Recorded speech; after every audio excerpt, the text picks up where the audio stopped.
the afternoon session. So it's a pleasure to introduce our next invited speaker. So Araujo, who is an associate professor from the University of Lisbon. And it's very exciting. He's going to tell us about scale and conformal invariance in active flows. So, thank you. The floor is yours, please. So thank you very much for the introduction. Thank you to the organizers of this conference for the opportunity to show you something that we have been working on. So for today, I decided to talk about scale and conformal invariance in active flows. So show you a bit what we have been doing to try to find, both from the experimental point of view and from the modeling point of view, evidence of scale and conformal invariance in active systems. So this is something that I've been working on in collaboration with Amin Dostomohamedi and also William Durham, with our students, Francisco Safara from the University of Lisbon and Benjamin Anderson from the Niels Bohr Institute. So last Wednesday, Inácio Pagnabarraga was explaining us that active systems are many-body systems consisting of particles that somehow are able to collect energy from their surrounding and convert it into self-propelled motion. So this energy injection at the particle level makes that the system is typically out of equilibrium, but different from a driven system where you typically apply an external field and all particles are driven in the same direction. In the case of active particles, each particle has a preferential direction that they want to self-propel. Okay, and what is interesting here, you have several examples like bacteria, other types of cells, but also artificial microswimmers. And here I'm just showing you several examples. We have bacterial suspensions, we have sperm suspensions, self-propelled Janus particles, bacteria, again, in this case, E. coli, tissue cell monolayers, and a microtubule kinesis suspension. And for all of them, you have two panels. The one on the left is a picture of the system with small vectors that probably you cannot see, but are related to the velocity field of these particles. And on the right-hand side, what you have is the vorticity fields. And what you can see in all these cases is that somehow the collective motion, from the collective motion of these active particles emerges some patterns with a length scale that is orders of magnitude larger than the size of the individual particles. And so more than that, you can see some kind of chaotic motion. And since this collective motion plays a central role in several biological processes related, including to health, people have been trying to understand if there is some kind of universality in this type of chaotic motion. Obviously, the first thing that they saw was, okay, since it looks a bit like inertial turbulence in terms of chaotic motion, let's call it active turbulence. In the case of inertial turbulence, as you all know, energy is typically ejected at a scale where dissipation is negligible, which leads to the formation of vortices, and then there is a vortex cascade, and eventually energy is dissipated at a much smaller scale below the Kolmogorov scale. And so they are typically characterized by a power spectrum with a well-defined exponent and a Kolmogorov scale. And if you want to understand a bit more about inertial turbulence, obviously the equations that describe the motion in the case of inertial turbulence is the Navier-Stokes equations, that if you rewrite them using non-dimensional scales, what you see is that there is a relevant undimensional parameter that is the Reynolds number, that is the ratio between the product of the characteristic velocity and length scale divided by the kinetic viscosity. And what we know is that the patterns that you observe only depend on the value of the Reynolds number. Although for low values of Reynolds numbers, you can see some vortices, you need to go to very large values of the Reynolds number of 10 to the power 3 to really see fully developed turbulence. And as we have seen also yesterday in one of the invited talks in the morning, is because we are able to describe this type of turbulence that we can even make predictions about air structure interactions and other type of turbulent systems where the turbulent behavior plays a relevant role. What about then the active systems? Take, for example, the case of the E. coli. E. coli is micrometer in size. The velocities are typically of the order of 10 micrometers per second. So if you compute the Reynolds number, is of the order of 10 to the minus 4. So at least 7 orders of magnitude lower than you would expect in inertial turbulence to see a fully developed turbulence. So the patterns that we are seeing here are definitely not related to inertial turbulence. And more than that, active systems, they even lack an energy cascade, and the energy is injected at the particle level.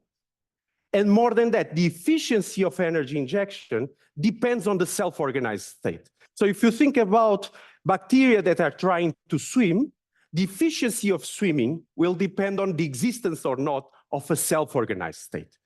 So not only we lack a theory that describes in a universal way all these patterns, it's also not even clear if that theory exists, since these systems are believed, or these mechanisms of self-propulsion are system dependent, and therefore people would expect that all these patterns are very system specific.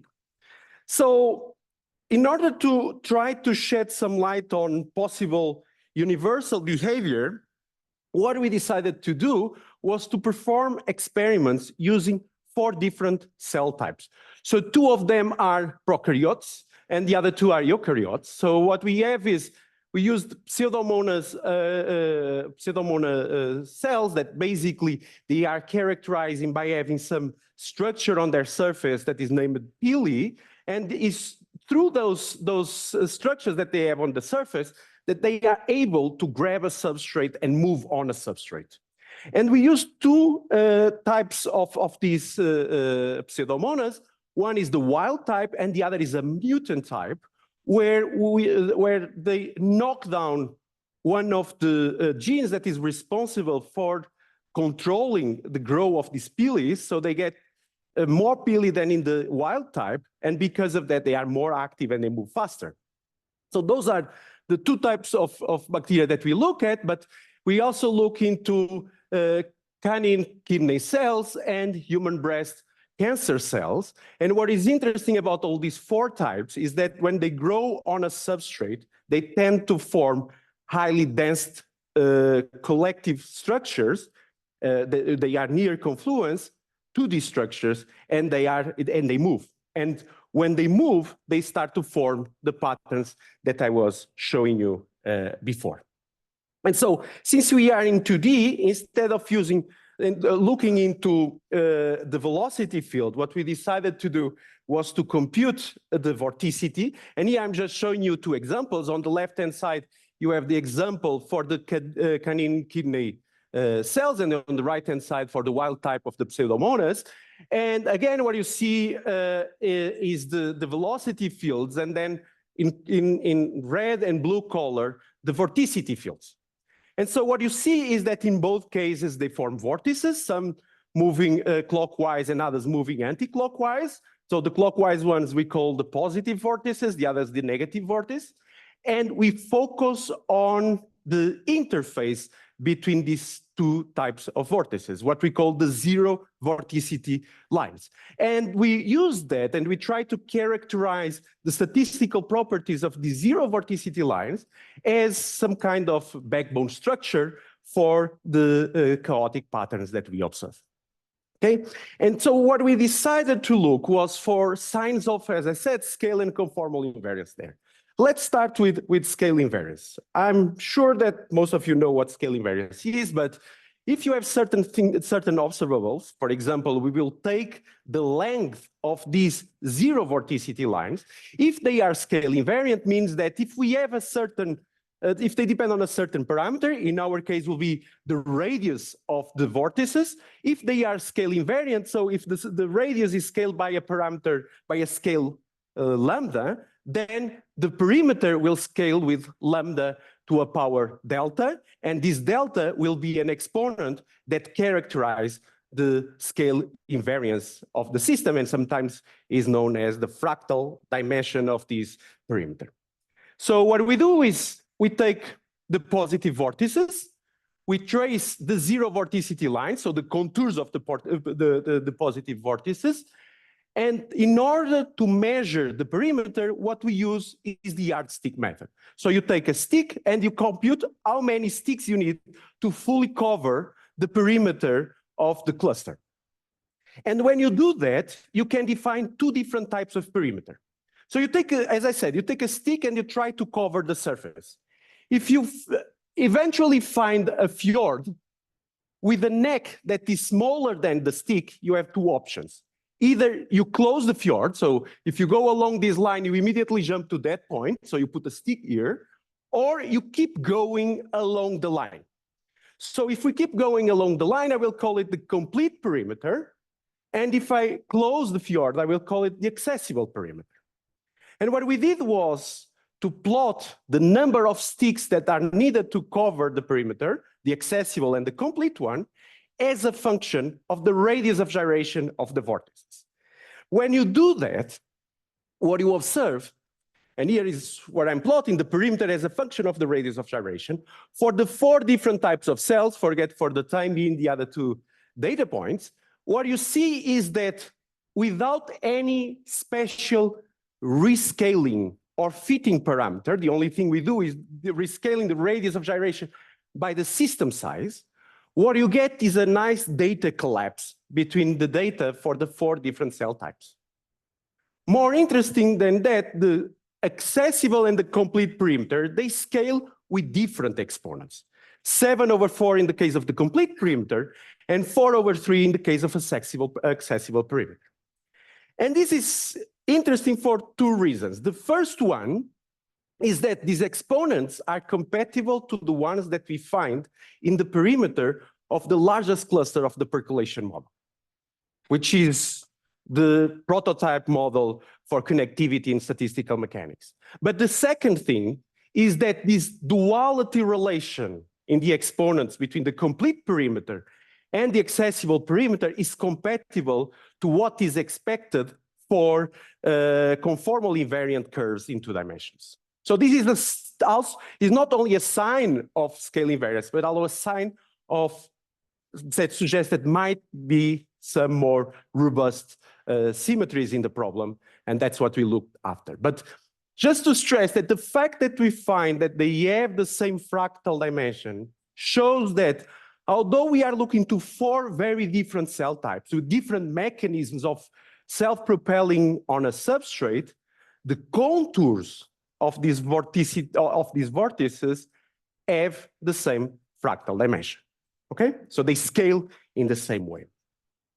But as I said, besides looking to scale transformation, scale invariances just means that they are invariant to any dilatation in the system. We also wanted to look to a more robust transformation that is all sets of conformal transformations, which are transformations where you might even change the curvature, but and the distances and rotation, and you can apply rotation, but you maintain the local angles in the system. So you preserve angles in the system. So a conformal transformation is a transformation that preserves the angles.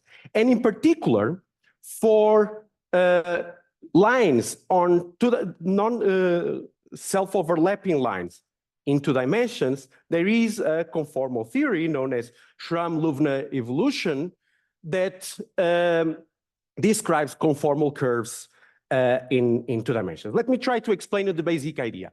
So if you take a curve in the half plane, what has been shown by Louvner is that if it's not self-overlapping curve, and there are a lot of other necessary conditions, but there is a conformal map that maps the half plane without the hole back into the half plane.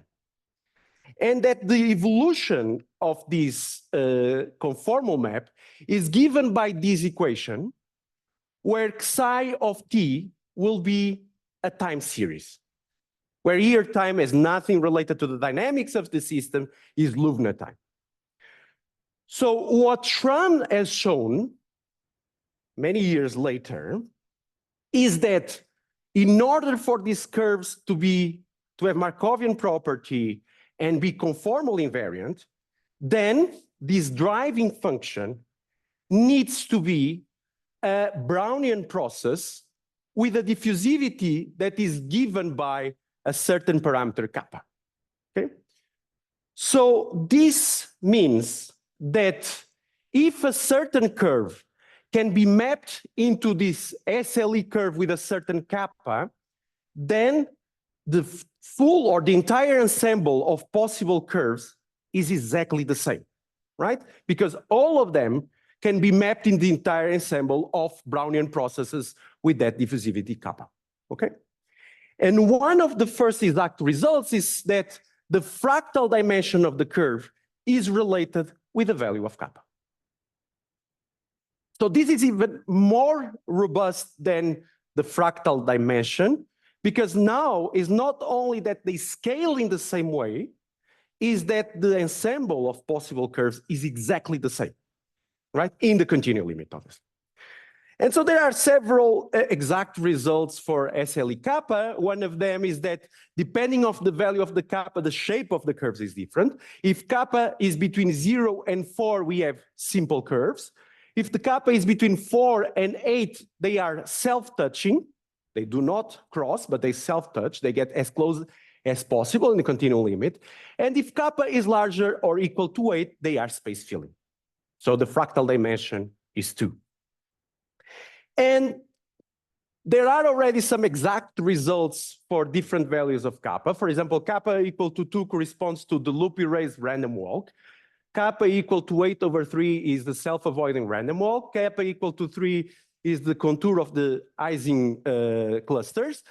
Kappa equal to 16/3 is the Ising Cas-Line Fortune clusters. That is the geometrical counterpart of the Ising clusters. Kappa equal to 6 is percolation, and kappa equal to 8 are uniform spanning trees. So going back to our zero vorticity line. So what we decided to do was to take the vorticity field and get the vorticity lines.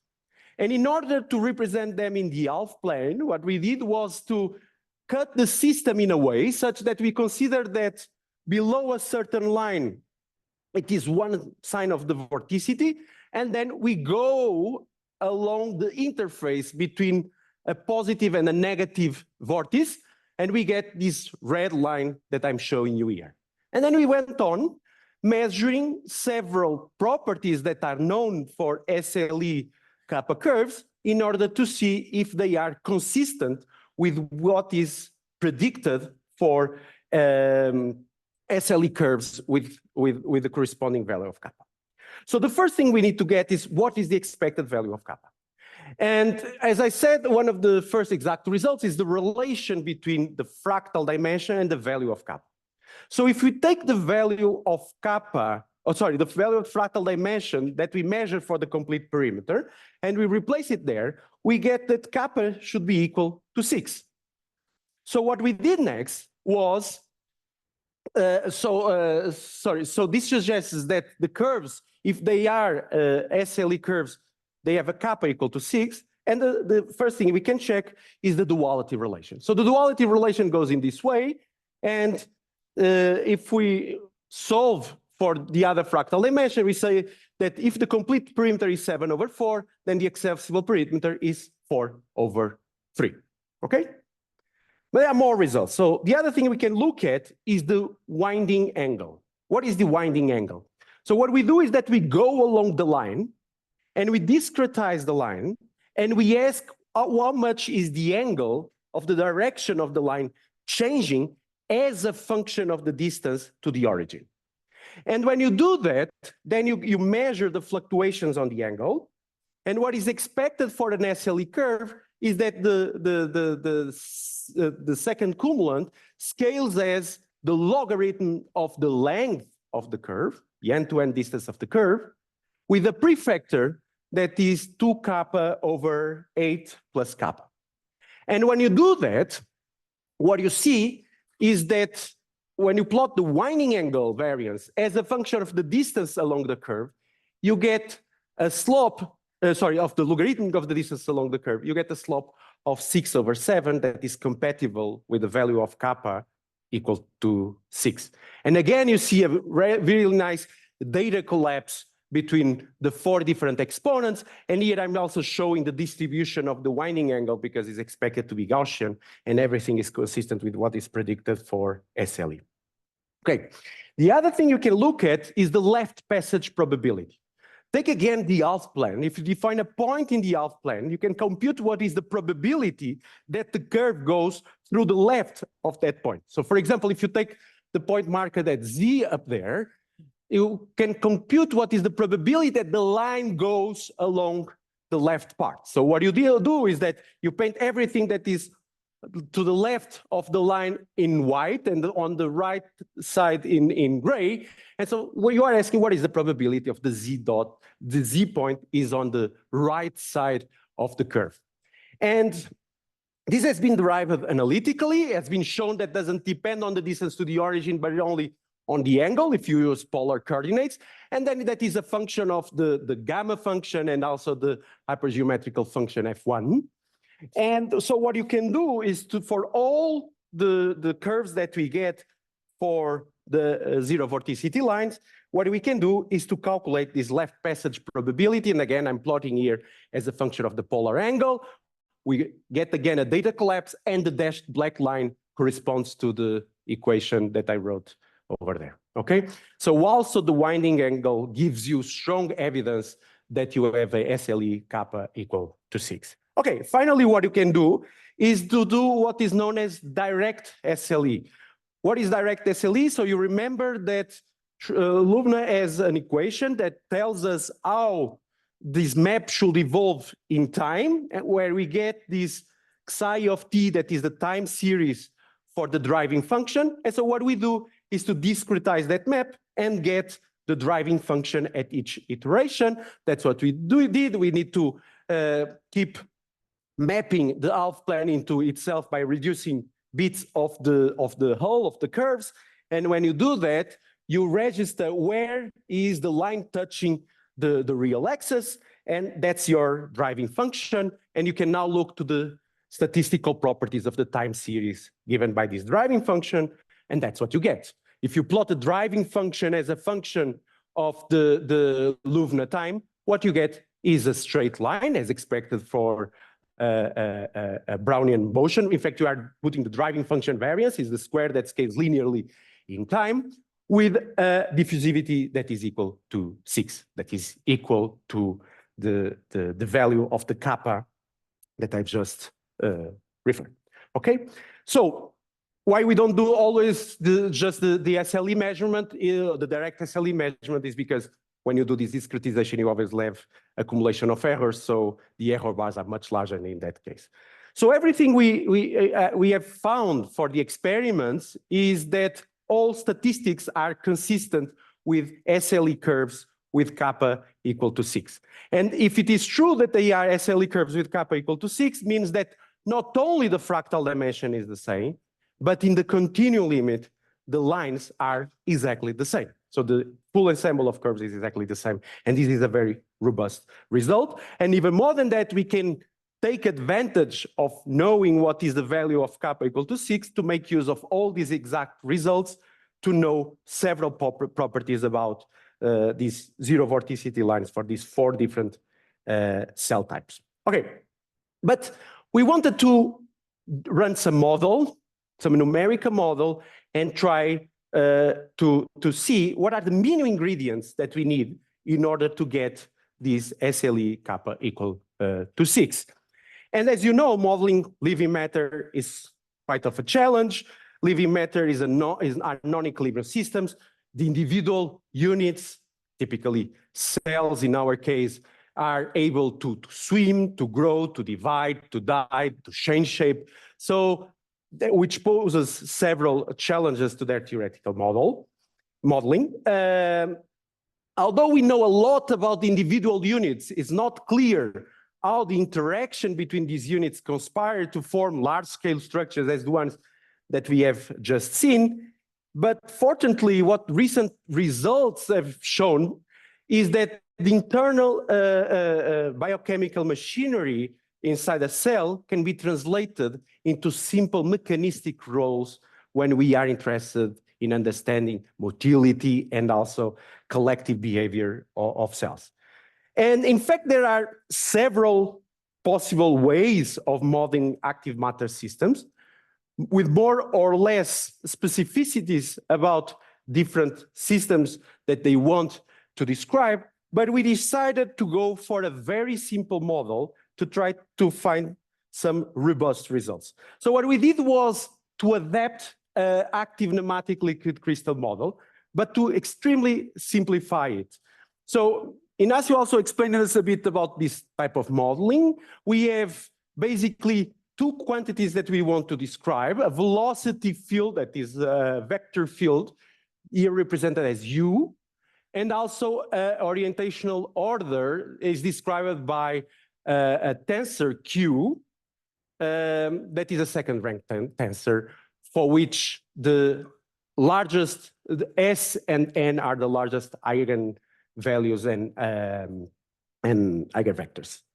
And in order to describe the dynamics of these two fields, what we do is to go to the Stokes regime. So we need to solve three coupled equations, where the first two are the typical, is the Stokes equation and the incompressibility condition. And the third one is an equation that describes the time evolution of this orientational order Q.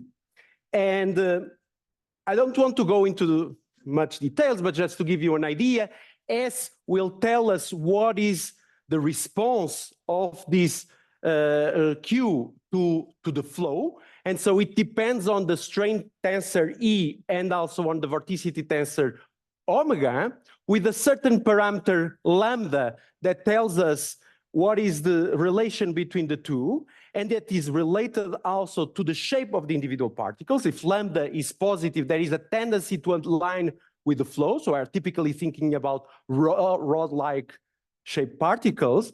And when lambda is negative, then they tend to be opposing the flow, and then we are typically thinking about disc-like particles, okay? The other thing is that H is a molecular field that depends on a free energy. And for simplicity, we take that the free energy only has an elastic term. So for those of you that are familiarized with liquid crystal models, typically we have additional terms related to bending, to splay, to twisting. And in this case, we are just focusing on the elastic term, which means that any order in the system results uniquely from the activity of the system. And the way we put activity is through the stress tensor. So the stress tensor has three different components. One is a viscous term, so something that depends on a certain viscosity and on the strain rate. The elastic term, that is the typical one that we use for passive liquid crystals, but typically is at least 1 order of magnitude lower than the active stress, and the active stress that is written in this way. So you have a certain activity, here represented by this zeta, multiplied by the local orientational order. And so for this model, we know that the characteristic length scale is given by the square root of the elastic constant divided by the activity, okay? And this is the relevant length scale in the system. We don't solve directly the Stokes equation. What we do is a hybrid method. So we use lattice-Boltzmann for the fluid flow, and we use finite differences for the second, so for the third equation. And so when we run our simulations, what we observe is that if we now compute the perimeter as a function of radius of gyration, the driving function as a function of the Leuven time, and the winding angle variance as a function of the distance along the curves, what we get is a data collapse. So those are the orange dots in the figure, and you can clearly see that we recover the same results that we have observed experimentally. So what we see with this model is that activity and elasticity is more than enough to recover this kappa equal to 6. And in fact, the results are are not so much sensitive to the strength of the elastic constant, are more dependent on the activity. We need to go above a certain threshold of activity in order to observe these signs of scale and conformal invariance. Okay, so how this relates to inertial turbulence? Well, back in 2006, Denis Bernard, Buffet, and others, what they have done was to look to inertial turbulence in 2D and analyze also the zero vorticity lines, statistical properties of the zero vorticity lines. And they have shown that they also behave in the same way as we are now finding for active systems. So although the properties of inertial turbulence and active turbulence are very different, apparently the statistics of the zero vorticity lines fall into the same universality class, are described by the same set of curves that are Schramm-Louvner evolution curves with kappa equal to 6. And this is quite a surprising result, even from the fundamental point of view, because in both systems, we have long-range correlations. The vorticities, the vorticity fields in both cases are long-range correlated. And what we know is that if the correlations decay with an exponent that is lower than the dimension of the system, this is the Harris criterion, you would expect that the universality class is affected by the value of the exponent. And not only the exponents are different in the inertial turbulence and in active flows, but also we find that they are in the same universality class as random percolation that assumes no long-range correlations. So it's not clear why you get kappa equal to 6. One thing that we know is that you need to have two ingredients. If you have this long-range correlation, you also need to have non-Gaussianity of the fields. So what we see is that both in the inertial turbulence and in active flows, the fields, the statistics of the vortice, the values of the vorticity are non-Gaussian, and this is an important gradient because if you take the spectrum, the power spectrum of inertial turbulence, of the power spectrum of active flows, and we regenerate the fields, but now using a Gaussian distribution for the amplitudes, then we kill all the properties that I was talking about, okay? But there is still a lot to be understood here. Okay, so to conclude, what we have shown is that the collective motion of 4 different types of cells that have different mechanisms of self-propulsion are scale invariant, that there is evidence that the zero vorticity line of active turbulence are SLE 6, and that the zero vorticity lines fall into the same universality class as the whole of the percolation clusters, and that the macroscopic features of the living biological material exhibit universal translational, rotational, and scale symmetries. And who knows, maybe what we are suggesting here is that these biological systems can be used to test some predictions about conformal field theories in 2 dimensions. So I would like to thank my funding and also your time, and be happy to answer your questions.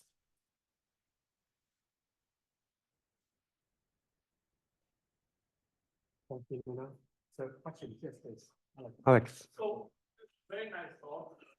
Does that mean that if I show you a flow field of some material, you would not be able to tell me what kind of underlying active beta system would have created it? That's a good question. So what we are talking about is the interface between the vortices. I'm not saying anything about the bulk of the vortices. Where the specificities might play a role is in the bulk of the vortices, okay? In particular, when we analyze the properties of the inside part of the vortices, this has nothing to do with the percolation clusters, right? Because the percolation cluster is fractal and has smaller and smaller vortices inside them. And this type of structure you don't see here, right? So I'm just talking about the interface. So what I think makes it so robust is that we are really looking into the competition between these vortices, which is something different from saying that the inside is very is similar across all these other systems. Does it make sense? Thank you. Arno. It's an actual tolerance, but basically it's a strategy to get rid of this. Okay. Is it the same method? No, Which no. does the opposite? Yeah. Why there are vortices? Why there are? Vortices. Because of the instability between the elasticity of the interaction between them, this tendency to align, right? And the fact that you have this activity, right? Vortices have so Exactly. Okay. But you have a lot of dissipation there. So it's not the same type of argument. Yeah. So Daniel. I remember that from a Langevin equation for a active matter and that for thermal balancing are quite different, no? And then the results are not really the same as far as you assume that the force fields are Gaussian discrete. Yeah. So You are saying the Langevin equations. Mhm. I don't wonder if that it's not possible, right? This exponent that is here at 6. Okay. So as far as I understood, what you are saying is that I can describe the motion of an active particle with what is known as active Brownian motion, which is equal to Brownian motion, but you have some persistence length. Okay? And what people have shown is that if you take a persistence length if you look to a length scale that's much larger than the persistent length, what you have is enhanced diffusion, which depends on the swimming velocity and the time they take to tumble, to change direction, right? Okay. So it's true that the structures that we are looking at, they have a length scale that is much larger than the persistence length, right? But, and it's also true that kappa equal to 6 is the perimeter of a cloud of Brownian particles that you release in a certain point. And if you now measure what is the perimeter of this structure, the dual of that is kappa equal to 6 is percolation. However, the particles are not moving in a radial direction. They are moving in the direction of the flow. So although might be some connection between the two, it's not the same stuff that we are talking about. So if we were releasing active particles in a point and measuring the fluctuations of the interface of this colony, especially if they don't interact, which in this case they do, then I could think about a way to relate the two. But in this case, it's not, because they are moving in a collective way, it's really collective motion. They are aligned. And as I said in the beginning, this tendency to align, this self-organized state, is important for the success or the efficiency of energy injection at the particle level. So it's a very different thing. Okay. Maybe I'll ask a question about dimensions. So Okay. my understanding is that SLE theory is for 2D. Exactly. And then your experiment for the biological stuff is also on 2D. Quasi 2D. Yeah. But the turbulence is 2D or 3D? 2D. 2D as well. 2D. They move on a surface. You are looking to confluence. So you really have, or close to confluence. So then the question is that what happens if you actually do an experiment, the biological one, but on a substrate that is curved, but the one that you could map conformally to a flat surface? Okay. Which you actually see something similar, because in principle, my intuition is that that should not affect, because if it is conformal invariant, provided that you keep the angles, should be the same. But we never did it. But it's in fact a very interesting question. Any other question for you now? Yeah. Yes.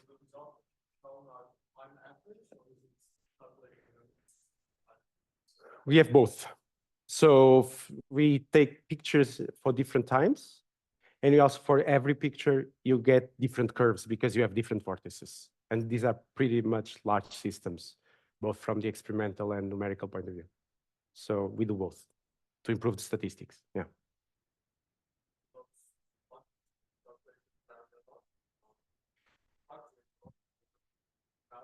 Yeah, but it's more because of the sampling, right? So, and depends on which method you are looking at. If you do the direct SLE, you have larger error bars, but it's not because they are evolving in time, right? This is just helping in the sampling. Okay, final chance. Any other questions? If not, let's thank Nina once again. Thank you. Thank you.